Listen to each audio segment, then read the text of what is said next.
नीलम की उसकी बहू पारुल से खूब पटती। दोनों सास बहू नहीं बल्कि माँ बेटी की तरह रहते, जिसे सारा मोहल्ला भी अचंभे से देखता। क्या कर रही है सास बहू? माफ करना, बहू तो बहू लगती ही नहीं है। क्यों? बहू कैसी लगती है? क्या उसके सर पर सींग होती हैं? नहीं नहीं, आंटी के सर पर तो नहीं है, मतलब बहू के सर पर सींग नहीं होती क्योंकि वो भी तो बहू है। अरे बहू के सर पर पल्ला होता है, आंखें नीची होती है और वो सिर्फ किचन में रहती है। लेकिन तुम्हारे यहाँ ना सास दिखती है किचन में, ना ही बहू। पता नहीं खाना खाते भी हो या नहीं। देख कमला, खाना तो हम खूब खाते हैं और हर दिन कुछ अलग और नया खाते हैं, लेकिन जो बनाते हैं ना साथ मिलकर बनाते हैं।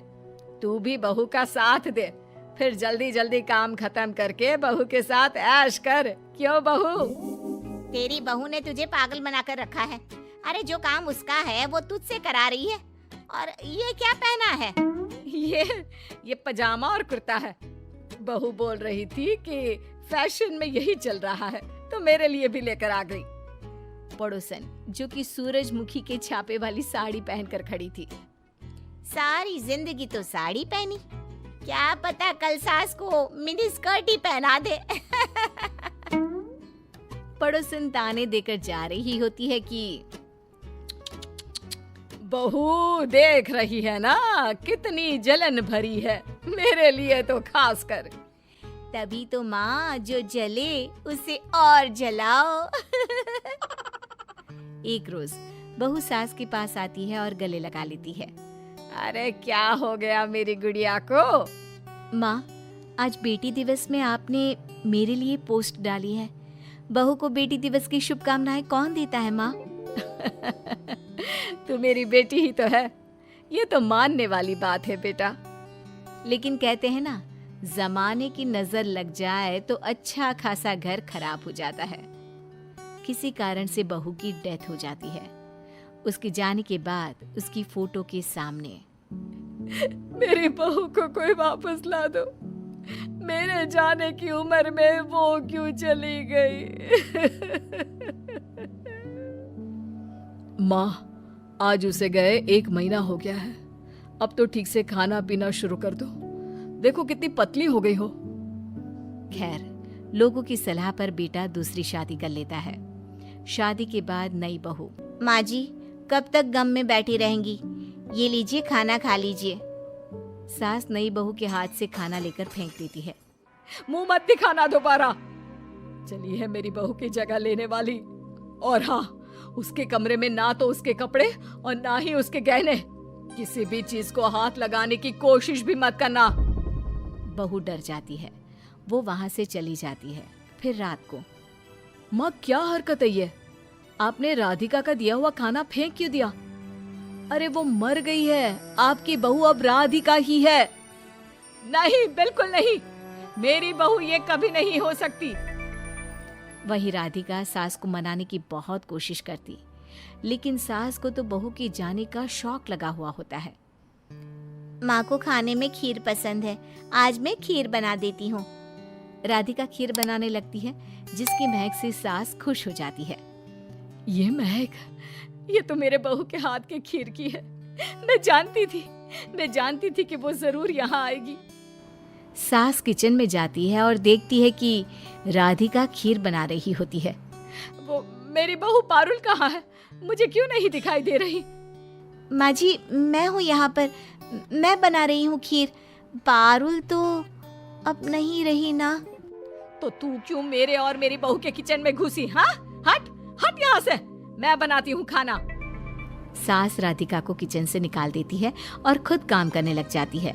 तभी वहाँ पड़ोसन आ जाती है। अरे नीलम, क्यों परेशान रहती है? माना तेरी बहू हीरा थी, लेकिन जो आई है उसे भी तो समझ, वो भी तो कुछ सपने लेकर आई होगी ना। किसे समझूं?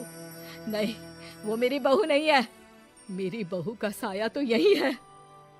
राधिका पड़ोसन को पानी लाकर देती है। राधिका बहू, नीलम और पारुल मोहल्ले में मिसाल हुआ करते थे। मैं भी कई बार यहाँ से लड़कर जाती। बहुत जलन होती थी मुझे इन सास बहू को देखकर, पता नहीं किसकी काली नजर ने घर खराब कर दिया। मैं सब जानती हूँ आंटी जी, लेकिन माँ जी को अपने जीवन को आगे भी जीना है। ऐसे तो नहीं चलेगा ना कि वो सारा दिन बिना खाना पानी के बैठी रहे। खैर, कोई क्या कहता। लोग घर आते, सास को समझाने की कोशिश करते और ऐसे ही एक दिन ननद आती है। देखिए भाभी, गलती तो आपकी ही है जो माँ ठीक नहीं हो पा रही। पारुल भाभी थी तब तो माँ मुझे भी याद नहीं करती थी, लेकिन आप है कि माँ के दिल से पारुल भाभी को निकाल ही नहीं पा रही है। अगर ऐसा है तो भैया ने तो शादी करके गलती ही करती है।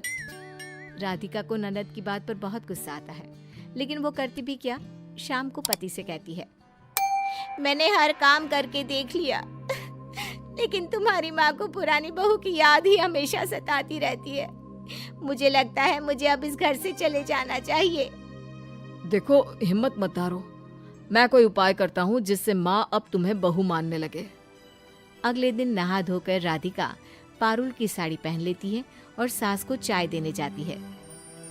उसे लगता है कि सास पारुल की साड़ी में उस पर पारुल का अक्स देखेंगी, लेकिन हिम्मत कैसे हुई तेरी, हाँ, मेरी पारुल की साड़ी पहनने की। सास सारी गर्मा गर्म चाय राधिका पर गिरा देती है, जिससे वो जल जाती है। माँ जी, आज तो मैं नहीं जाऊंगी, चाहे जो भी हो जाए। आपको मुझे बहू के रूप में अपनाना ही होगा, या फिर सास राधिका को बहुत भला बुरा बोलकर कमरे से धक्के मारकर निकाल देती है। बड़ी आई मेरी पारुल की जगह लेने वाली। सास सो जाती है, लेकिन तभी उनके सपने में पारुल आती है। मेरी बच्ची, मेरी पारुल, कहाँ चली गई तू? माँ, मैं कहीं नहीं गई, बस राधिका बनकर आपका ख्याल रखना चाहती हूँ। माँ, वो मेरी जगह ले, यही मैं चाहती हूँ। तू ये चाहती है कि तेरे पति के साथ वो रहे?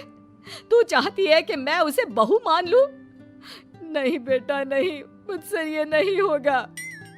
माँ, जब मैंने कह दिया तो कह दिया। क्या आप मुझे खुश देखना नहीं चाहती हैं? सास पारुल को देख रही होती है कि वो गायब हो जाती है। ये मेरी बहू नहीं, उसका साया था। वो मुझे समझाने आया था। अब से मैं वही करूंगी जिससे वो खुश रहे।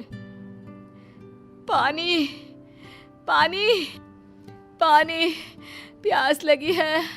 तभी राधिका सामने पानी का ग्लास लेकर आ जाती है। उसका हाथ जला होता है। ये मैंने मैं बहुत गंदी हूँ, मुझे माफ कर दो। पारुल भी चाहती है कि मैं तुम्हें बहू मानूं। नहीं माँ जी, आप क्यों माफी मांग रही हैं? गलती मेरी थी, मैंने ही पारुल की साड़ी पहन ली थी। अब उसका सब कुछ तुम्हारा है बहू। पारुल जैसी नहीं, तू जैसी है वैसी ही मंजूर है मुझे। और राधिका सास को गले लगा लेती है।